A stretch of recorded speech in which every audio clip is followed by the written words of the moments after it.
Did you know that low levels of testosterone could be affecting your overall cardiovascular health? Let's uncover the link between testosterone replacement therapy and cardiovascular well-being. Hey everyone, my name is Katherine and I am one of the medical providers at our Covington location.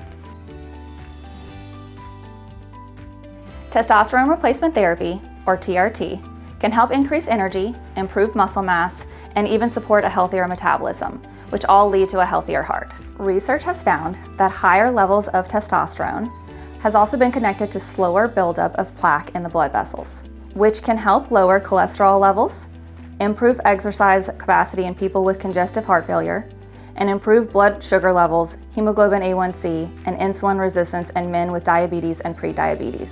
Testosterone is an active hormone playing an important role in cardiovascular health, and testosterone deficiency can lead to poor cardiovascular outcomes. Like all medications, testosterone can have adverse effects and should be monitored by a healthcare professional. Come visit us at any Rejuvime location and see if you are a candidate today.